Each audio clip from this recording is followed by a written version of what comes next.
Hello and welcome to another episode of Tell It Like It Is. This is your host, Manisha Kadgatur. My guests today are Leslie and Pearl D'Souza, a father-daughter pair of behavioral change experts. Leslie's expertise is in the scientific understanding of behavior with over 40 years of experience. He has worked with Dr. Robert Blake, the founder of the grid theory, and the synergogy model of team learning designs. The term synergogy, defined as working together for shared teaching, was contrasted to pedagogy, where instruction is given by a teacher. He has been part of the core redesign team for the Leadership Grid book, the Leadership Grid seminar, as well as the Building Spectacular Teams design. Leslie has been a partner with Grid International Incorporated and is currently on its Global Executive Council. He represents Belbin Associates UK in India. Leslie is an executive coach, having been vice president at Ion Exchange India Limited and CEO of Ion Exchange Training Resources. Now, Pearl is a behavioral consultant and director at Pre-Pearl Training Development Private Limited, which is the Belbin representative in India, and closely associated with Grid International. She is a facilitator for the Belbin accreditation course, and her work has been presented in national and international forums such as the Asia Academy of Management Conference Taiwan and the Belbin Global Symposiums in Cambridge. Leveraging the appreciative inquiry technique in her interventions, she has led wide-scale talent management projects in many large companies. Both Leslie and Pearl are visiting faculty at reputed management institutes. Pearl also works in youth development, is on the editorial board of Teenager Today magazine, India's oldest surviving national youth magazine. Leslie, how did you come upon this area of work and what started it all? Oh, well, Manisha, to be honest with you, it's a very, very interesting story. I'd like to really start with the saying of Einstein where he says, there are only two ways you can live your life. One is as though nothing is a miracle, and the other is as though everything is a miracle.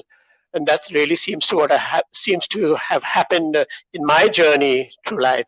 The second part of it is really my testimony. Oh, so well, it all happened after high school, and so between the ages of 16 and 23, I sort of went into religious formation with the Salesians of Don Bosco, thinking I had a vocation to be a priest. But by the age of 23, I discovered that I had a different calling out here in the world, and so I was equipped with a degree or a licentiate in philosophy, and I went for my first job interview, and that was at Larsen and Toubro. I had an interview, and of course they were very kind with me, but politely did have to, refuse. But ironically, and for me this is a great, huge miracle, it's exactly 23 years hence now as I talk to you.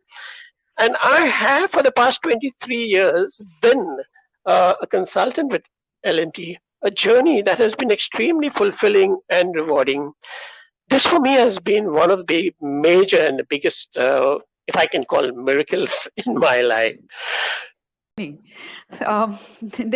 there was this entire association with Dr. Robert Blake. How did that come by? Oh, yeah. This is very, very interesting, Manisha. So while I was in Ion Exchange, I was feeling pretty comfortable and feeling pretty satisfied with the way things were going until a stage came in my life when I was driven to write my purpose statement. And it read something like this: to be a teacher and help people grow and fulfill their potential whilst personally learning and growing myself.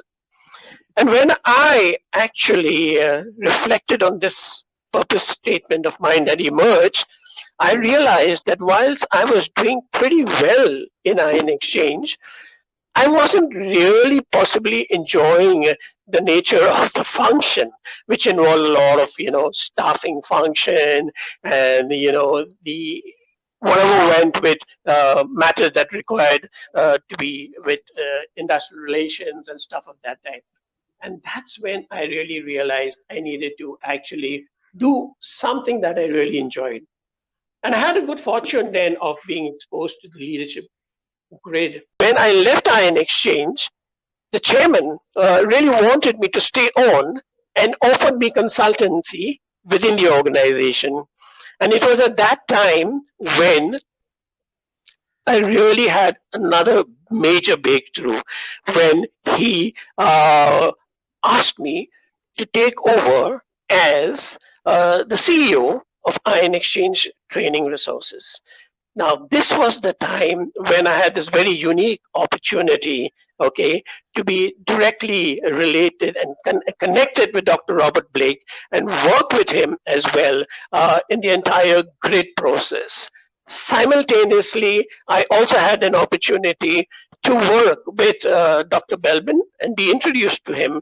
And that's where, for the first time, we introduced into the country a water management training program with and in association with Crankfield University. Now, interestingly, my mandate with Iron Exchange Training Resources was to integrate technical training with behavioral training. And here is where I found the grid learning and the Belbin very, very unique.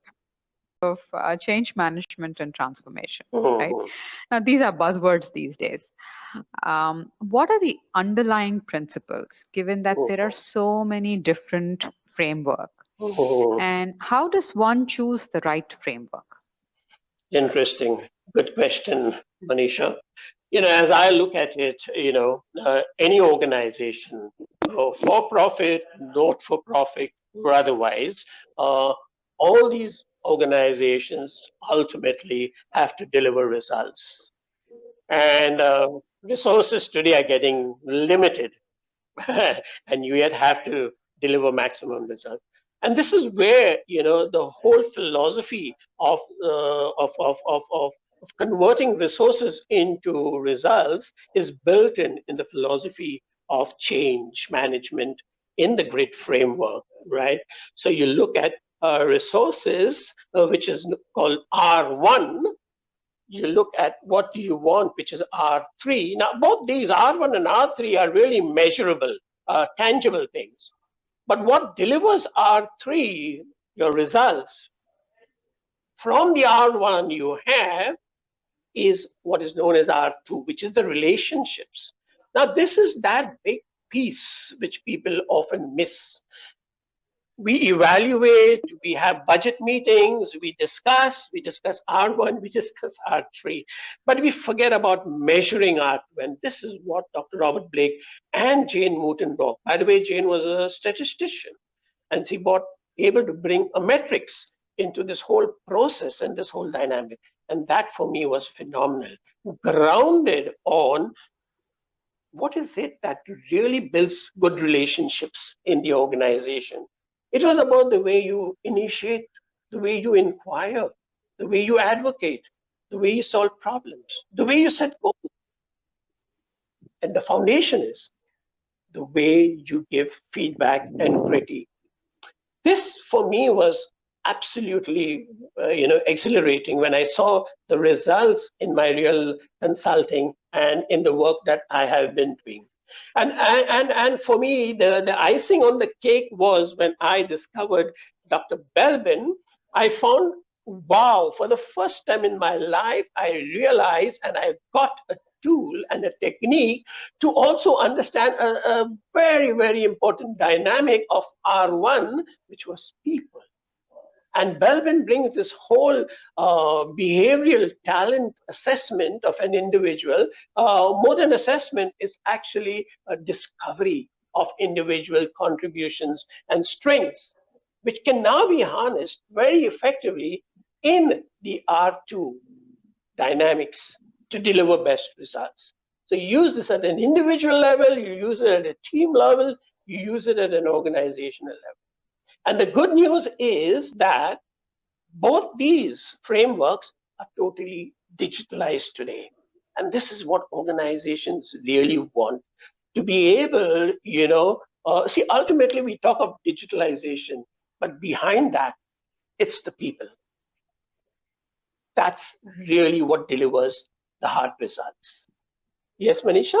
Uh, what you're saying actually makes a lot of sense because if you look at digital transformation, right, and Mm, there is so much talk about people embracing technology across various processes, large consulting companies that advocate digital transformation now, and mm, that's really the effort going on in various organizations about moving processes to the cloud. yeah.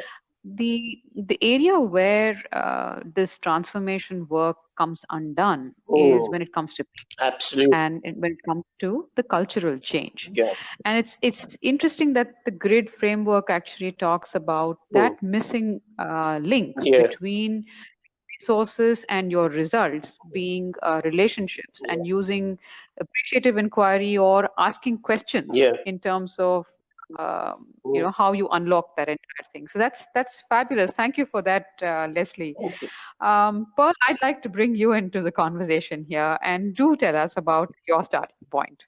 Starting point. Well, I think I've definitely been influenced, I think, by my father's work in a way because, well, I graduated in psychology, sociology, Manisha from Xavier. So behavior was always something that interested me. Went on to do my MBA in human resources. And I started my career really when I got selected as a management trainee at Vodafone. Now, I was very clear at that point of time that I did not want to join my father immediately, that I definitely wanted corporate experience, and was very fortunate and lucky to be part of a fantastic management trainee program at Vodafone. Now, during that program was when I realized that HR operations was really not my cup of tea. I wasn't excited and interested really as much in it. But when I got my stint in talent development and learning and development, that was when I remember using this phrase. I said it was almost like as if I had wings. I felt like I could really fly, and that's when I realized that this was the area that I wanted to really build myself in. And around that time was when Vodafone, of course, had been a strong client of Mr. Leslie for quite some time prior to me joining, etc. And when I was in Vodafone, when I happened to tell people or people happened to get to know that Leslie was my father, I often got this, "Oh, really?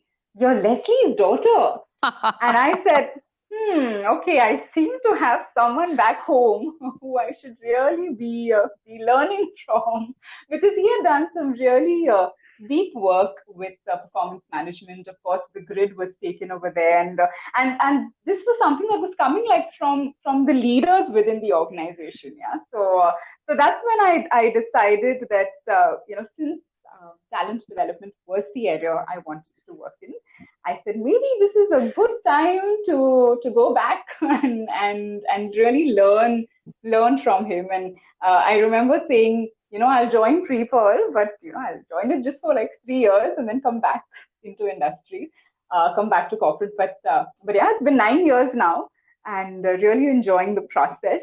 It took time to get used to the Wow. shift, but So, Leslie, I'm going to definitely come back seeing to the that positives father-daughter and dynamic keep later learning because over here. she needed external validation to work with you. Now, most Yeah, people are familiar with the three stages of team formation: your norming, yeah. storming, performing. Now, how do Belbin's team roles impact team Right. composition? What Yeah, about its output? And how have you seen organizations leverage these in achieving business results? right. I think Manisha, the when you're talking about team formation and when you're talking about the stages of norming, storming, etc., when you use a tool like Belbin, I think what it really does is it accelerates the entire process to help the team really move to the performing stage earlier and faster. I'm going to start with really the team formation and give you an example with a client. So we were working with the advanced technology team, really, of a particular organization. This was in the automobile industry. And we were talking with the head of the technology team, of course, with the HR head, and we were looking at the different teams that were formed, the sub teams that were formed. And we were talking about why one team seemed to kind of be getting a little stuck, was not really moving as fast as they would have liked the team to move. And when we looked at the composition of the team, we looked at really what were the behavioral talents that each one was bringing onto the table. We actually realized that there were about three people bringing in the same behavioral talents in this one particular team. And what they realized was if we had to just change the team composition by moving one person from team A to team B, what we were really doing was we were able to plug the gaps between both the teams. So there was an overload of certain contributions in one team, whereas another team was actually failing because of the lack of that very contribution. And that was like a big aha moment for the head. And I remember him saying, "Oh my gosh, this is so simple. I really see what is happening. The dynamics of the team is such that I really need to just shuffle two individuals from one team to the other." So that was number one. It was very possible to actually change the team composition. And therefore, right at the time of forming a team, to really understand what are the resources that we are putting into a team and what is it that each one is contributing and bringing onto the table. Is there a balance in contributions, which is really important? So the team formation is therefore an important aspect. So do you have the resources that you need, and is there balance in the team?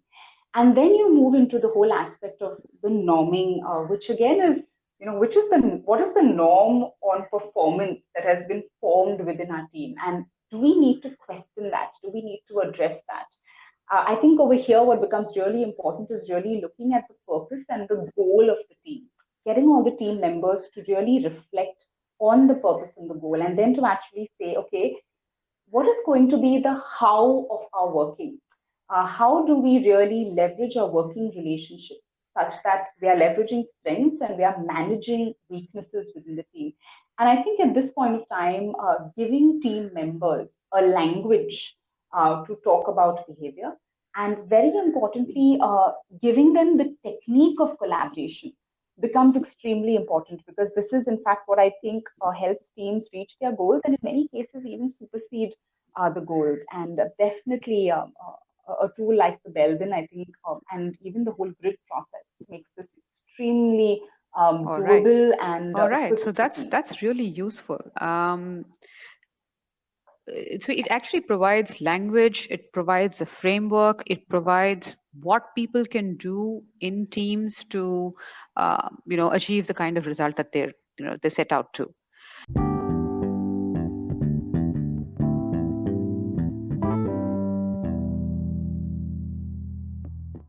um, in your experience, what have you enjoyed the most while dealing with teams? Right.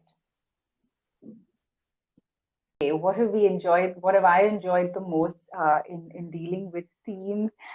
I think definitely we have what is known as the learning journeys that we have been creating and designing for teams, leadership teams, high potential talent. And this has really been, where we would have a journey of about 8 to 12 months, where we meet with the leaders, we meet with the participants almost once every month, where there's an intervention, and even post those interventions, online interventions, having online group coaching, etc. The reason why I found these particularly interesting is because of, obviously, behavior, well, does take time and does take effort to bring about a change in. And when you are working with leaders, and it's fantastic when you're working with an intact team in such journeys, you become a witness of this change. You can see the change that is really taking place. The brilliant bit, really, and I think completely fulfilling, and what completely makes all the effort is when at the end of the journey, we design our journeys in such a way such that they are measurable. And of course, they have to be impactful, and it's tied into business results. So right at the end, when the leaders or the participants actually make their presentations to the CEO on what has been the transformation that they have seen from a behavioral perspective at an individual level and at their team level, and how has that really impacted results? What have been stories where they have actually seen concrete results? Um, them making those presentations and listening to that impact, that is something which I think I completely enjoy. So completely enjoy seeing the entire process. Some so there are these terms right now that are bandied about quite a bit: mentoring, Mm-hmm. coaching, and within coaching there are so many sub Mm-hmm. specializations like life coach, business coach, performance coach, fitness coach, and Mm-hmm. stuff like that. What are the primary differences between mentoring and coaching? That's Mm-hmm. one. And secondly, how does one gauge the effectiveness and impact of these two interventions? Mm-hmm. Oh, lovely. So, so when you look at mentoring, you're looking at something which is holistic in terms of development, even very holistic in terms of the relationship between the mentor and the mentee. And for this, a great talent and effort is required, both from the mentor as well as from the mentee, to build up this, what we may call a trusting relationship, right? And today, as I see it more and more, it's also more of a partnering relationship, okay, in the process. Uh, but it's more long term, right? It's more deep in terms of sharing life experiences also, multidimensional sort of an impact, right? Uh, these relationships can carry on for years, as it has happened in my case personally. I've had them for several years and at different stages of my life, you know. So when you look at coaching, and today it's a very, very popular thing to have a coach, a very important thing as well to have a coach. And coaching is a little more specific. It's a little more, if I could say, shorter. And when I say it's specific, it's directed towards possibly a behavioral change or a functional or a skill change development. And that's why you have different nomenclatures also around people who specialize in different types of coaching, you know. So it's about building capacity, okay? Uh, in coaching, the focus is singular on that particular. And the time frame also is fixed from that point of view. So these are the broad distinctions between coaching and mentoring. In some cases, there seems to be a merger, a blurring of the lines, but all that depends on the relationship that both the coach and the coachee, or the mentor and the mentee, between themselves. I don't like to use the word negotiate, but dialogue. Okay, and that's how it moves on for them.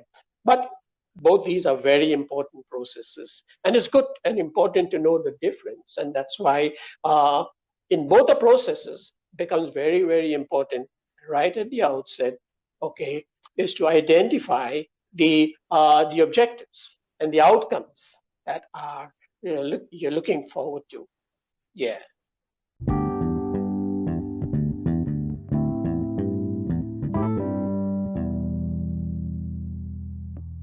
My question was more in terms of learning profiles, right? Learner Mhm. profiles, actually.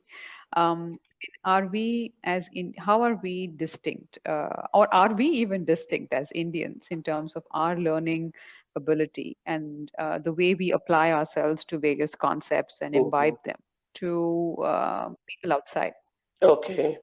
So Manisha, my exposure to learners from outside of India is has been largely restricted to the experience I've had with the Credit Suisse Bank in Singapore for over 5 years, and now there the experience was in a way interesting because in every group that we worked with, you would find six, seven different nationalities in that group, right? So very, very interesting profile.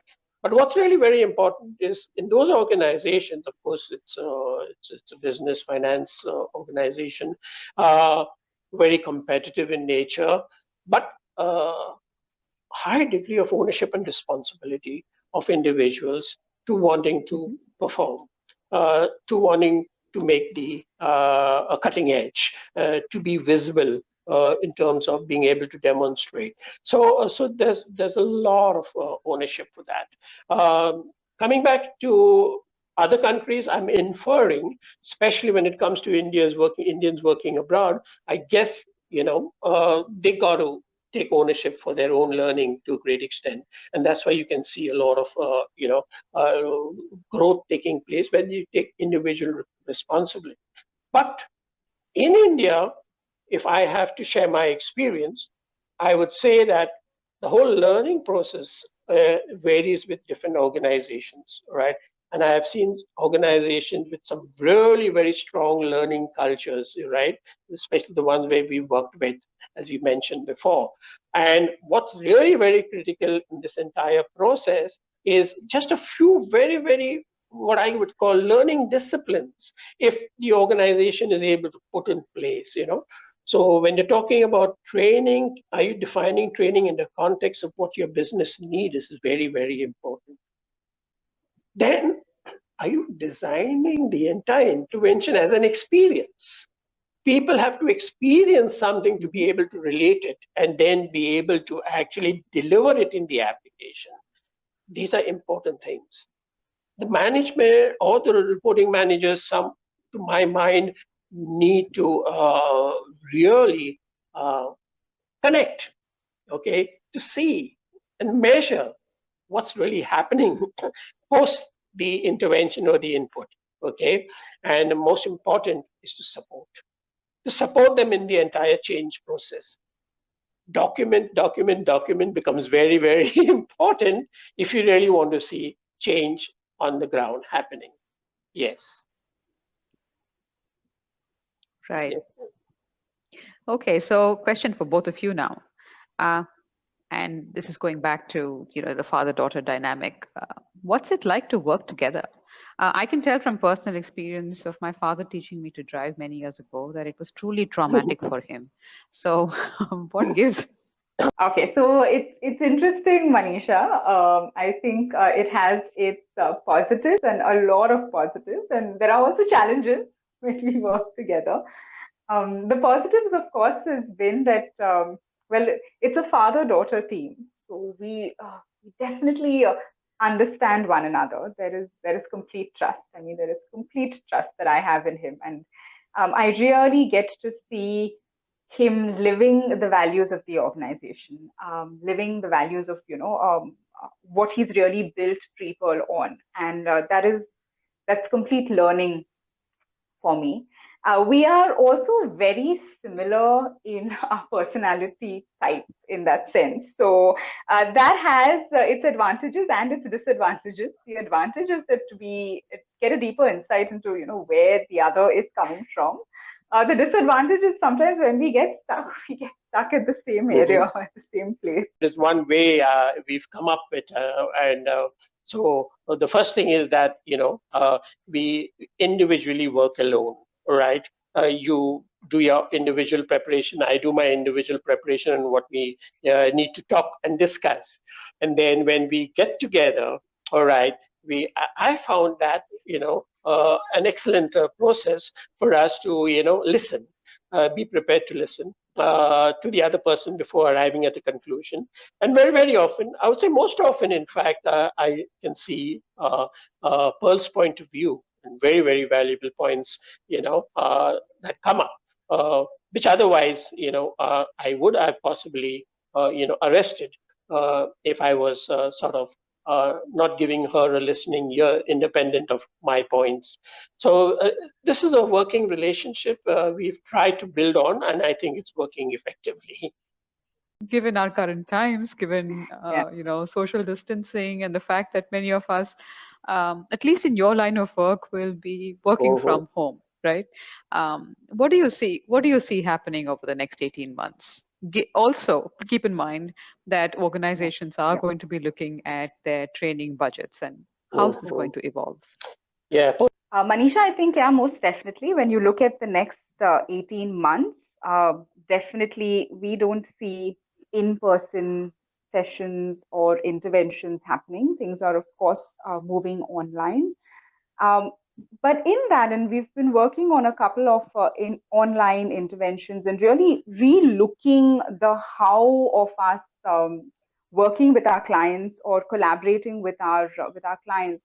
And I think we're really being forced to look at how do we create our interventions, which are well have to be shorter because it's online, and then you don't really have an entire day. But I think in that, Manisha, what's happening is we're really being able to distill what is the most important, and how do you really package that into a shorter time frame. Secondly, I think how do you ensure that it's going to be more impactful, and then looking at the opportunity that the online space is actually providing. Importantly, there's going to be a huge amount of reskilling, a huge amount of digital skilling that's going to be happening at the blue collar level, as well as the white collar level.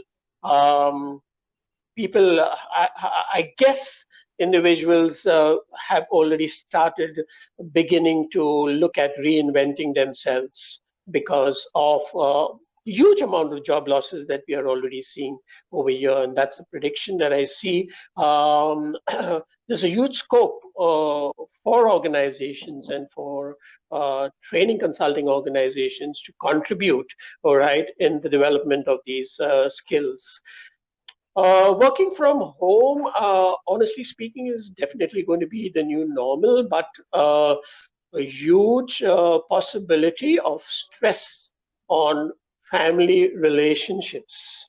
And so I think another area, okay, for work to be done in offering these services. And so the leadership in organizations today is really going to need to be able to draw the best from individuals in a virtual context. And I think this is where I think people can contribute significantly as well, as we have been experiencing of late. It's a great opportunity for leaders to build now actually their leadership of managing and leading through, honestly speaking, managing emotions. That's going to be critical for leaders coming going forward. And doing that digitally with distancing rather is a new technique that needs to be embraced.